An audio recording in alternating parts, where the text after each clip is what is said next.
Welcome to the Heartbeat for Hire podcast. I'm your host, Lyndsay Dowd. My goal is to help train leaders and sales organizations how to manage and deliver results with empathy, compassion, and kindness. Let's get started.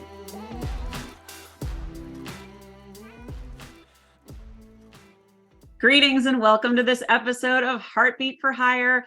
I have a fabulous guest for you today. As you know, I only bring you the best. So let me introduce Andrea Albright. She's a seasoned entrepreneur, author of 28 books, a YouTube superstar, and a woman with a track record of disruptive innovations who is on a mission to create the next movement for authors and evolve the publishing industry.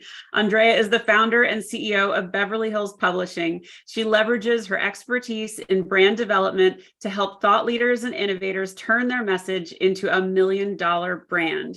Because of this, she considers herself not just a publisher, but a legacy maker. Her firm is the first in the industry to combine 7-star publishing, marketing, and PR services to ensure successful book launches that achieve both the tangible and intangible outcomes her authors are looking for. And oh, by the way, she's my publisher. Welcome, Andrea. Oh, thank you so much, Lyndsay. I am thrilled to be here. The pleasure is mine. I'm so excited that we could get you on, and we have lots to share. But first, will you just delight us and tell us a little bit about your story? Of course. Well, I wrote my first book in 2006, and it was in one of the most competitive industries out there. It was in health and fitness, and everyone told me you can never compete with all the multi-billion-dollar pharmaceutical companies. And I said, I really just want to help people. And I learned internet marketing. It was at the time of social media coming online, never knowing what YouTube was. Maybe I should put some videos up on YouTube. And then Google buys YouTube. I end up on the front page of Google for words that people were paying millions of dollars for. And so that was really how I began and launched. And every time I would listen to the market of what they wanted, then I'd write a book to serve them, and I would get press and publicity. And I realized that's the best kind of advertising. And so I just kept repeating that formula. And eventually I made it to the top. I've been on the cover of Women's Health and Fitness magazine, and I'm known as a global authority in women's health. And most of all, I am proud of that because I created my own authority through publishing books, internet marketing, and press and publicity. And now I have started my company, Beverly Hills Publishing, to help other authors who want to make the biggest impact in their industry with their book and their message and their PR. I mean, that's the reason what really sealed the deal for me was that you were so much more than just a publisher. And if you would, could you enlighten the audience to kind of the degrees of publishing? You know, we've got everything from self-publishing to working with a publisher to what you do, and kind of why do you pick one lane over another?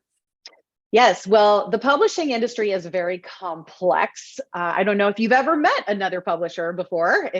They're very rare because it takes a lot of sophistication, science, strategy, but also it's an art. It's a creative expression. And so the industry is very complex. And it used to be the only way to get a book out there was with old-fashioned traditional publishing. And the authors would get a book advance and they would give up their intellectual property. This was devastating because authors were giving up their most valuable asset, which are their ideas. You know, the authors maybe took 10, 20 years to discover their proprietary process, their solutions, and then they're just selling it for an advance. And anytime an author tells me that they've got a book advance, I say, congratulations, you made a deal with a loan shark, because that is an advance. You will pay that back, and you just gave up your most valuable property. Then came along self-publishing. A lot of people have talked about self-publishing their books so that you do retain the rights to your intellectual property. However, the press does not take you seriously. If you are a self-published author, it basically is portraying that you couldn't make an agreement or a deal or a a publisher. And as harsh as that sounds, there's a lot that goes into publishing to make the book extraordinary, to make it top level. And so these self-published books, people are out there pouring their heart and soul into them, and it's never going to make you the top authority in your industry. You're never going to get interviewed by Forbes or Entrepreneur or CNN with a self-published book.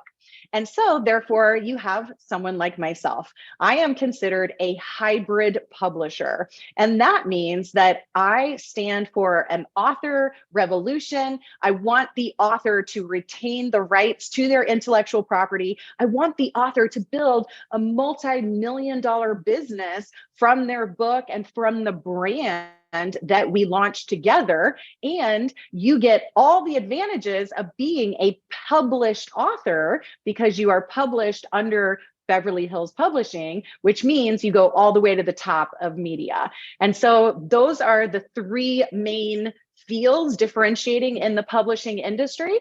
But hopefully that was a good overview. No, that was perfect. That was fantastic. I think, there's so many entrepreneurs and people that I meet through LinkedIn and just through networking that are thinking about, oh, I should write a book. And I know for me, when I was making this transition out of corporate, I was told pretty early on, you don't have a calling card anymore. You had your calling card with IBM, so you've got to write a book. That's your new calling card.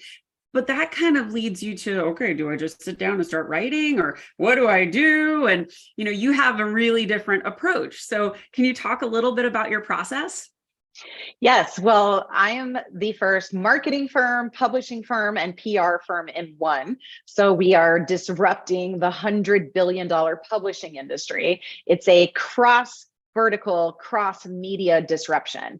And what that means is, because I'm also a marketing firm, instead of just publishing a book and then hoping there's a market for it, I do all the marketing strategy first. We know exactly what your market is searching for, what are they looking for, what are their pains and problems, and what solutions can you provide them. This strategy and positioning from the very beginning is why our books go on to have so much success.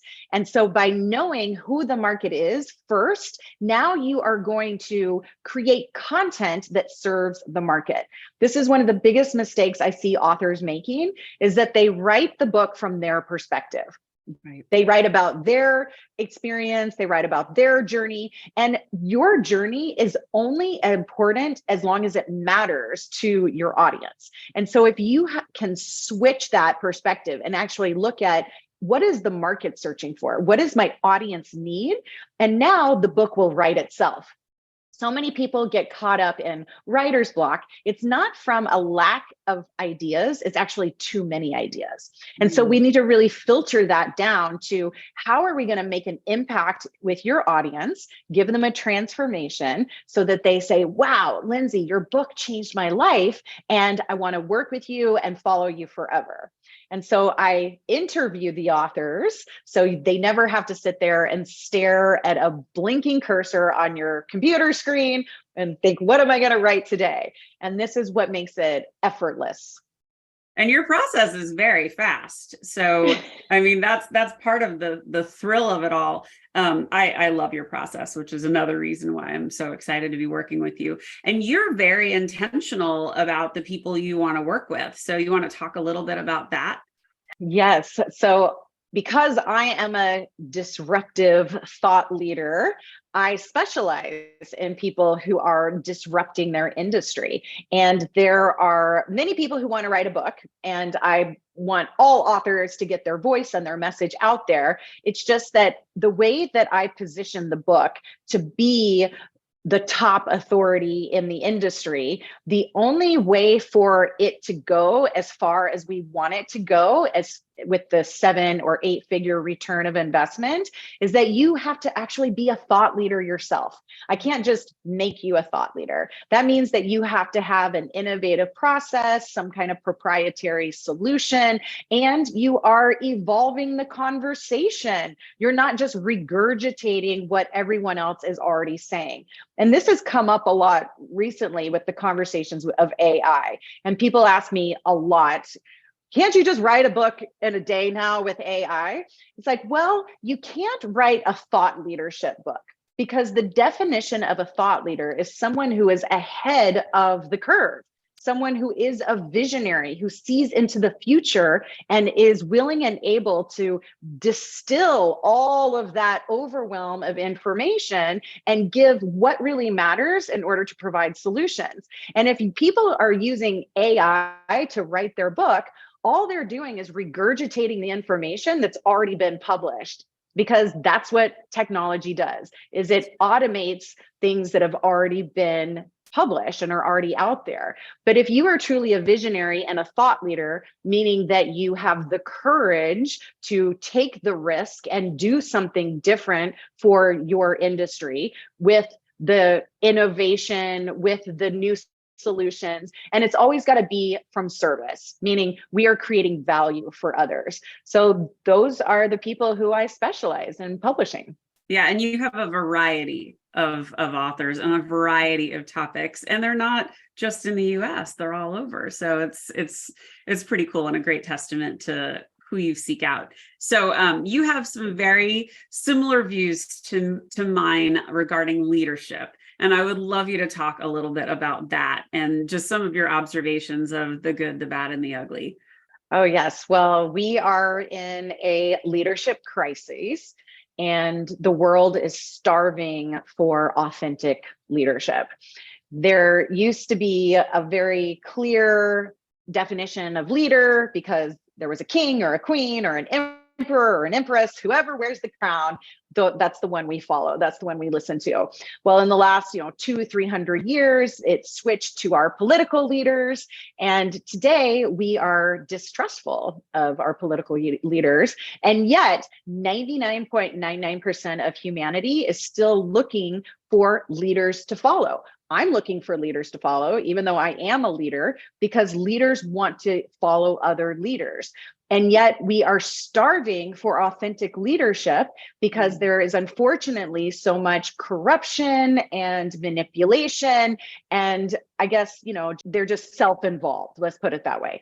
And so when we find leaders who are truly here for the greater good, yes, the leader is not a martyr. The leader needs to win and the organization needs to win.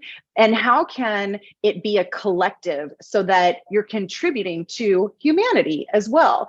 This is the evolution of leadership that I believe we are all being called forward to find. And if you are a leader, and I don't think that you choose it, I think it chooses you, your talents, your skills, your insights, your brilliance, it has formed this unique individual who others can learn from. And so I don't think it's just like, oh, wow, how lucky you are. I think it's a responsibility. And we need leaders who are willing and able to step forward to be authentic and with integrity now more than ever. Totally agree. And, this is a topic so near and dear to my heart. And I agree, we are in a leadership crisis, but I also kind of feel like we're in an awakening.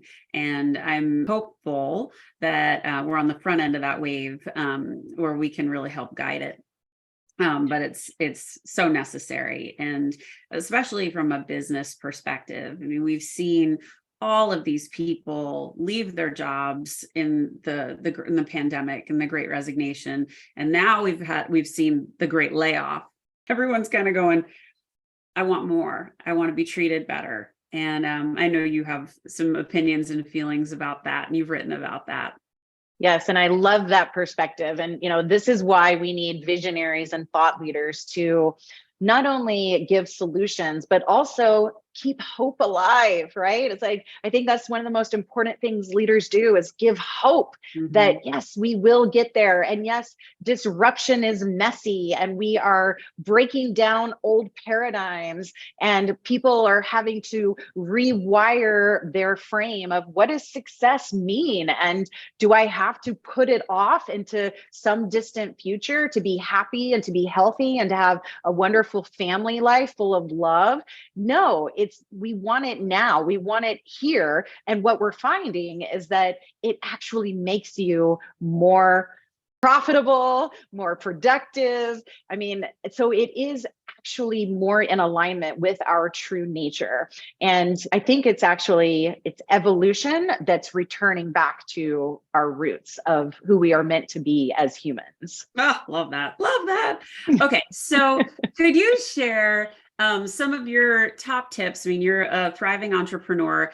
For somebody who is kind of deciding to make that move as an entrepreneur, what are some of the things you'd recommend they pay attention to or focus on as they're getting started? Yes. Well, I have written books on my entrepreneurial journey, and it really does start with a burning desire to invest in yourself, to believe that you have something to contribute that is bigger than the status quo, or trading your time and energy for an illusion of safety or security.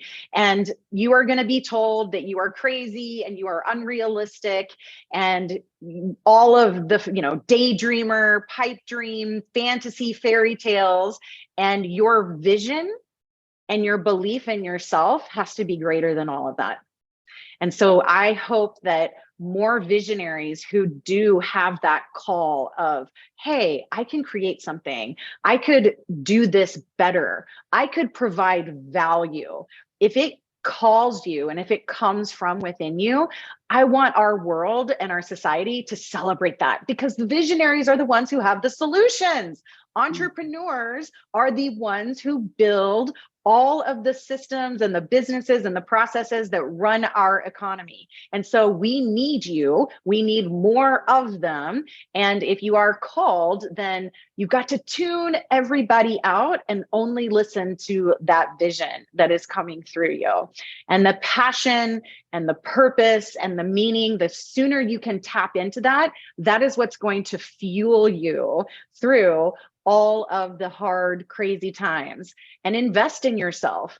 I mean, I've invested over $1 million in my marketing education, my mentorships, the amount of seminars, the books that I've read, the courses that I've gone through. I mean, whenever people talk about, oh, I've spent, 6 figures on my college education, I'm like, I've invested over $1 million in myself as an entrepreneur, right? And yes, I now know that I can build a multi-million dollar company in any industry I choose to, but it doesn't happen by accident. It happens by investing in yourself. And so those would be the two main pieces that I want a beginning entrepreneur to take: is listen to your vision and invest in yourself.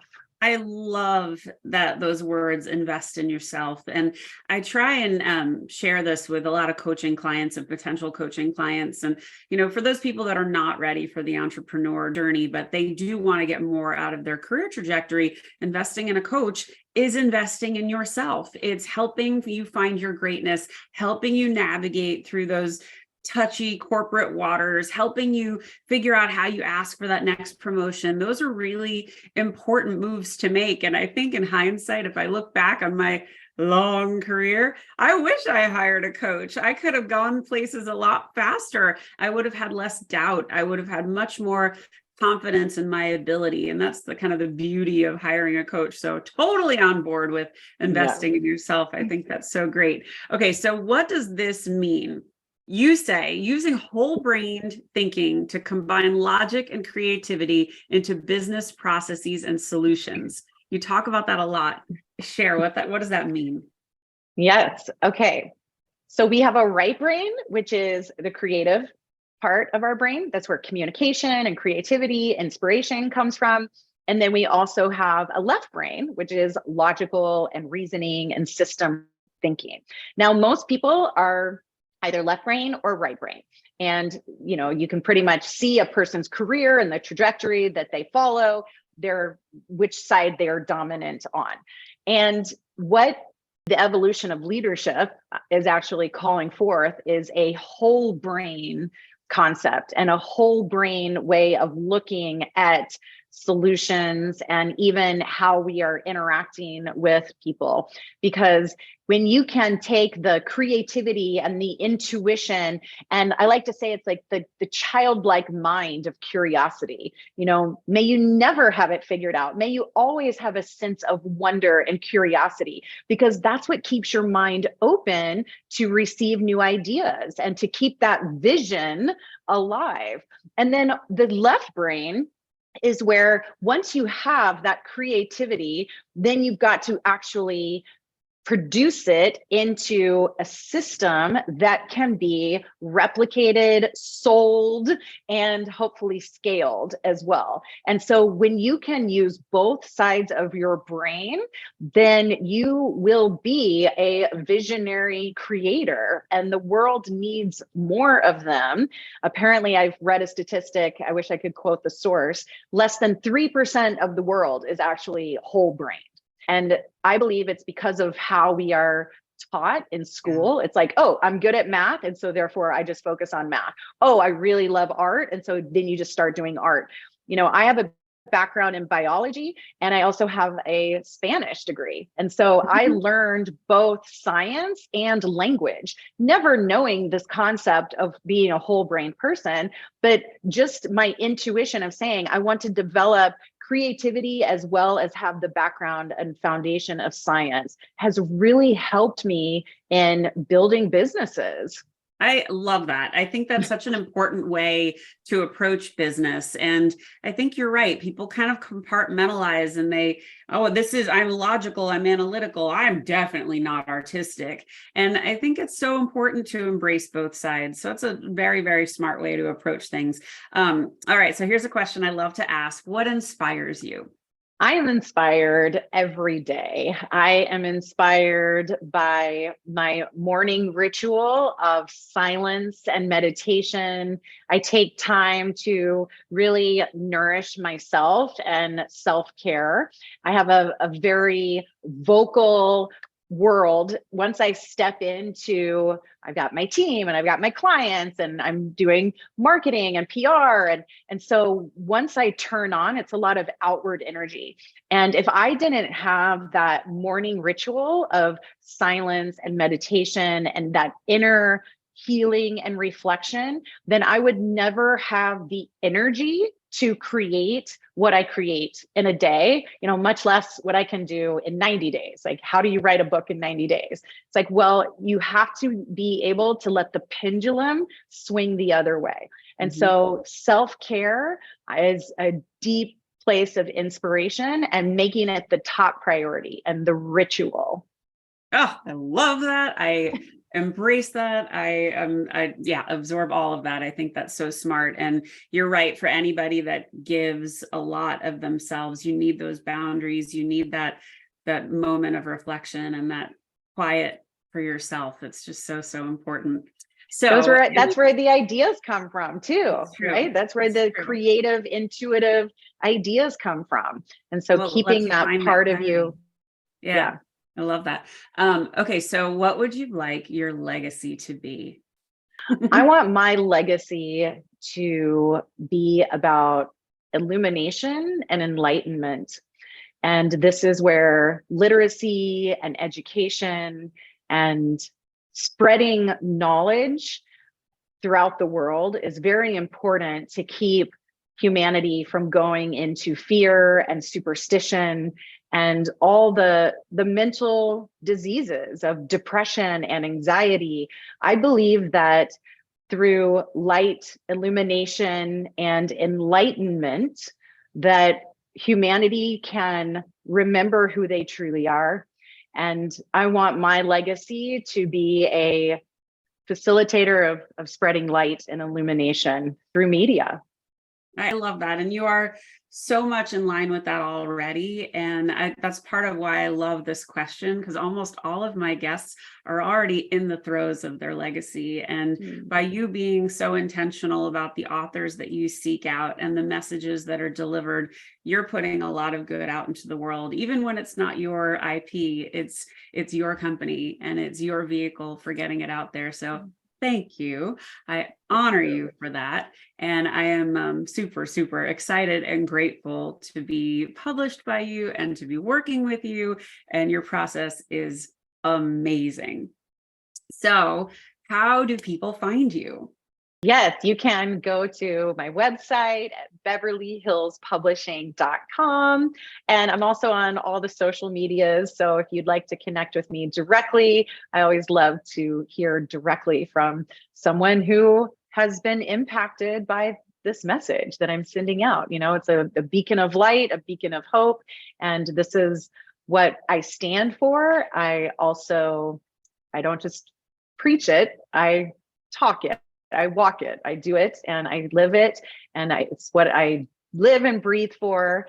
And I am just so honored to be here connecting with you. Oh, well, the pleasure is mine. You have been a wonderful guest. I'm so excited to do more work together. And guys, I hope you enjoyed this episode of Heartbeat for Hire. Andrea, thank you so much. Thank you so much for having me, Lyndsay. Pleasure was mine. Thanks for listening to Heartbeat for Hire. If you like what you hear, I'd love it if you'd subscribe and leave a 5-star review. To keep the conversation going, you can find me on Insta or at LinkedIn at Lyndsay Dowd, H4H, or you can reach me at my website, heartbeatforhire.com. Thanks so much. Have a great day.